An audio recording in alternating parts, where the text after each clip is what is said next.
कि 60 या 70 लाख जब पॉपुलेशन को बेघर वो करेंगे तो उसका उनके रहने का इंतजाम कौन करेगा? उनकी इतनी जमीन एलजी इंतजामिया एडमिनिस्ट्रेशन छीन के उसका क्या करने वाली है?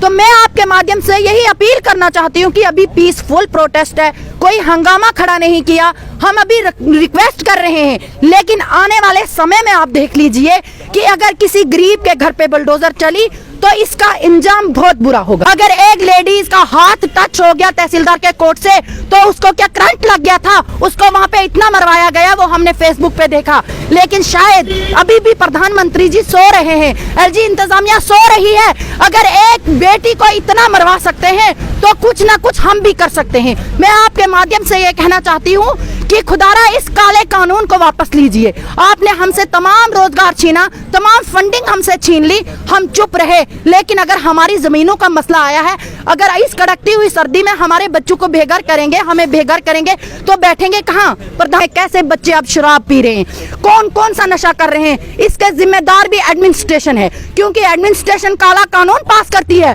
और बच्चे परेशान होकर तो शराब का शिकार होते हैं। आखिर क्यों इतना गंदा कानून पास करते हैं जिसकी परेशानी यहाँ तक कि अब लेडीज भी नशे के शिकार हो रही हैं? तो इसके जिम्मेदार प्रधानमंत्री जी, एलजी इंतजामिया, तमाम एडमिनिस्ट्रेशन इसकी। तो अभी हमारे साथ जुड़ी है बातचीत करने के लिए बीडीसी काहरा, जो लगातार जो हर मुद्दे पे बात करते हो। आज जिस तरह सरकार का ऑर्डर जो है सामने आया है, लैंड इविक्शन का ऑर्डर, कि जितने भी लोग ने जो कब्जा खासतौर पर स्टेट लैंड की बात करें, चाहे काचरा लैंड की बात करें, या उसके अलावा जितनी भी लैंड उस पर कब्जा किया है, उस सबको लेकर लगातार डीएपी की तरफ से भी प्रोटेस्ट भी किया गया। क्या कुछ कहना इनका है, जानने की कोशिश करेंगे। मैम, सबसे पहले आपसे जानने की कोशिश करूँगा, जिस तरह लगातार सरकार की तरफ से ऑर्डर पे ऑर्डर आ रहे हैं और आज डीएपी की तरफ से प्रोटेस्ट भी किया गया, क्या कुछ कहना चाहोगे? सबसे पहले मैं आपके चैनल का थैंक्स करती हूँ, और जो ये प्रोटेस्ट है पीसफुल प्रोटेस्ट हमने किया हुआ था, और इसके हेड हमारे गुलाम नबी आज़ाद साहब हैं। तो सबसे पहले तो हमें बड़े दुख से कहना पड़ रहा है, क्योंकि आज तमाम जितनी भी महिलाएं हैं वो तमाम सड़कों पे हैं, जितने भी बुजुर्ग हैं वो तमाम सड़कों पे हैं, हमारी यूथ सड़कों पे है। और इसका सबसे मेन वजह ये है कि सबसे पहले तो नोटबंदी हुई। अगर किसी गरीब के पास कमाया हुआ दौलत भी थी, लेकिन वो तमाम मौजूदा सरकार ने वापस कर ली। उसके बाद हमारे पास एमजी नरेगा स्कीम बची हुई थी, जिससे थोड़ा सा रोजगार हमारे बच्चों को मिल सके, हमारे आने वाली नस्लों के लिए जमा हो सके, लेकिन वो भी मौजूदा सरकार ने बंद कर ली। उसके बाद हमारे पास जमीनें बची थी।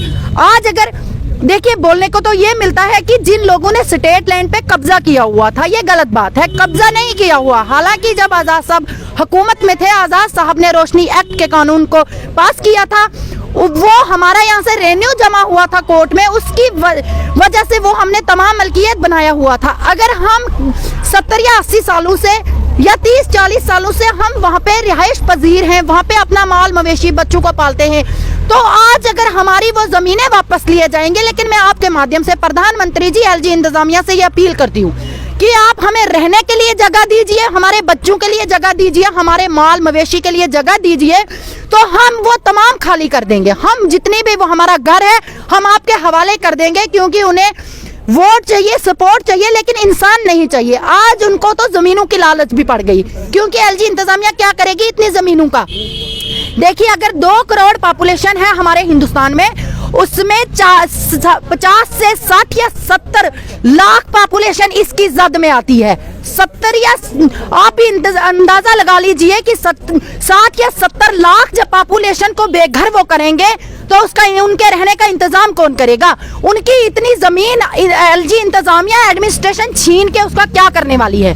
तो मैं आपके माध्यम से यही अपील करना चाहती हूँ कि अभी पीसफुल प्रोटेस्ट है, कोई हंगामा खड़ा नहीं किया, हम अभी रिक्वेस्ट कर रहे हैं, लेकिन आने वाले समय में आप देख लीजिए कि अगर किसी गरीब के घर पे बुलडोजर चली तो इसका इंजाम बहुत बुरा होगा। जिस तरह कहा जा रहा है कि किसी गरीब को जो है छेड़ा नहीं जाएगा, जो बड़े बड़े लैंड ग्रेबर्स हैं उन पे जो है कमर कसी जाएगी, उन पे जो है बुलडोजर चलेगा। तो क्यों नहीं कसते हैं? वेमाल में देखिए ना, जम्मू, वहाँ पे जाके कमर कसिए ना, उन्होंने लिया है वो।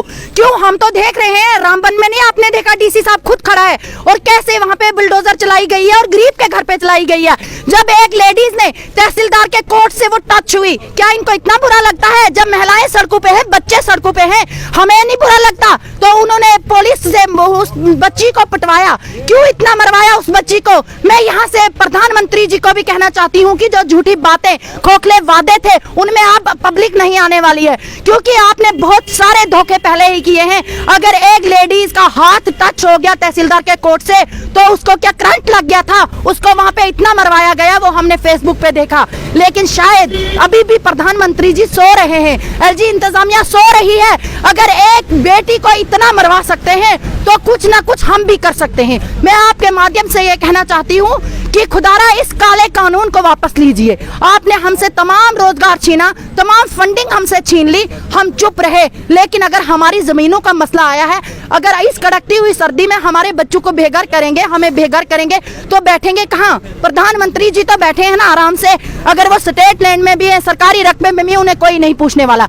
एडमिनिस्ट्रेशन का अगर डीसी साहब हो या फिर कोई बड़ा ऑफिसर हो, तो उसको कोई पूछने वाला नहीं है, क्योंकि निकाला तो गरीब को जा रहा है। जो आप कह रहे हैं कि बड़े बड़े को कमर कसनी है, ये झूठ है।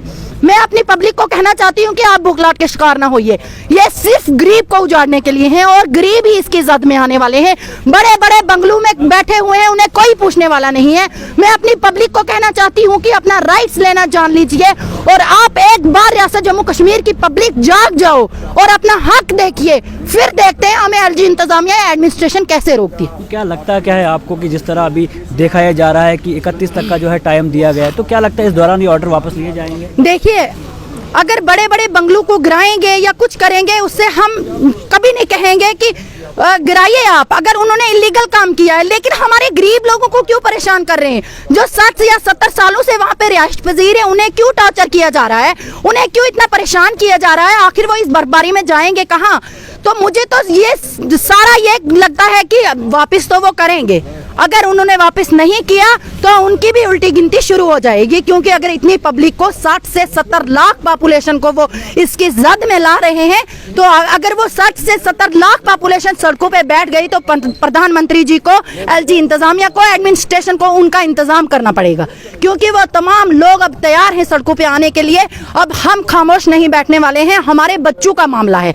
आप देख लीजिए, अगर कोई डीसी साहब है या बड़ा ऑफिसर है, उनके बच्चे बैठे हैं, ट्यूशन लगी है, पढ़ाई कर रहे हैं, लेकिन गरीब महिलाएं सड़कों पे हैं, गरीब जितने भी हैं वो तमाम सड़कों पे हैं। आखिर इसका जिम्मेदार कौन है? आप देख लीजिए रियासत जम्मू कश्मीर में कैसे बच्चे अब शराब पी रहे हैं, कौन कौन सा नशा कर रहे हैं। इसके जिम्मेदार भी एडमिनिस्ट्रेशन है, क्योंकि एडमिनिस्ट्रेशन काला कानून पास करती है और बच्चे परेशान होकर तो शराब का शिकार होते हैं। आखिर क्यों इतना गंदा कानून पास करते हैं, जिसकी परेशानी यहाँ तक कि अब लेडीज भी नशे के शिकार हो रही हैं? तो इसके जिम्मेदार प्रधानमंत्री जी, एलजी इंतजामिया, तमाम एडमिनिस्ट्रेशन इसकी जिम्मेदार। देखने में आ रहा है कि चाहे रहबरे जंगलात, रहबरे खेल, जितने भी हैं वो प्रोटेस्ट पे बैठे हुए हैं, लगातार प्रोटेस्ट, चाहे वो डीपी की तरह हो, कांग्रेस की तरह हो और आम जनता हो, जितने भी मुलाजिम है, लगातार जो है जम्मू कश्मीर में प्रोटेस्ट चल रहे हैं। इस पे क्या कहना है आपका? देखिए, ये तो प्रधानमंत्री जी, एलजी इंतजामिया को समझ आनी चाहिए थी कि जब से हमारी हुकूमत बनी है, तब से तमाम वो, फिर चाहे एनवाईसी या कोई भी हो, या रहबरे खेल टीचर हो, या सोशल वर्कर हो, या फिर आंगनवाड़ी सेंटर की जितनी मेरी महिलाएं हैं, तमाम वो सड़कों पे हैं। आज देखिए, जमीनों के बारे में आप देख लीजिए कि हमारे काल, जुगासर, गली बटोली, गंदो, भलेसा, तमाम टांटा, द्रमन, जितने हमारी पंचायतें, वो तमाम लोग यहाँ पे आए हुए हैं। तो ये उन तक, मुझे नहीं लगता है कि या तो मीडिया ही इतनी कमजोर है कि जिनकी आवाज प्रधानमंत्री तक नहीं पहुंच सकती है, या फिर वो सुन के तो नजरअंदाज करते हैं। अगर ये इतनी आवाजें उनके पास जा रही हैं, क्या उनके सीने में दिल नहीं है? क्या उन्हें ये पता नहीं है कि मैं बैठा हुआ हूँ यहाँ पे बड़े बड़े हवेलियों में और मेरी पब्लिक यहाँ गरीब यहाँ सड़कों पे रो रही है? तो क्या उन्हें ये इतना एहसास नहीं होता? लेकिन मैं लास्ट में यही अपील करना चाहती हूँ एलजी इंतजामिया से, प्रधानमंत्री जी से भी, कि इस कानून को वापस लिया जाए, वरना फिर बहुत कुछ बुरा होने वाला है। बीजेपी जिस तरह प्रोटेस्ट जगह जगह कर रही है, तो आगे क्या कुछ रणनीति जो है आपकी रहेगी? देखिए, हमारा ये प्रोटेस्ट है, क्योंकि देखिए, जो चीज बंदे ने खरीदी होती है ना, उसका बहुत दुख होता है। जब आजाद साहब हमारे हुकूमत में थे, तब ये जितनी जमीनें हैं, ये तमाम आजाद साहब ने अलॉट की हुई थी, और ये कोई कब्जा नहीं किया हुआ था, या ये सिर्फ ऑर्डर नहीं किया था आजाद साहब ने कि इस पे कब्जा कर लीजिए, बल्कि आजाद साहब ने एक कानून पास किया था, जिस कानून में रोशनी एक्ट था, और आजाद साहब, वो तमाम यहाँ से रेवेन्यू जमा हुआ था, उसकी वजह से ये जमीनें मिली थी।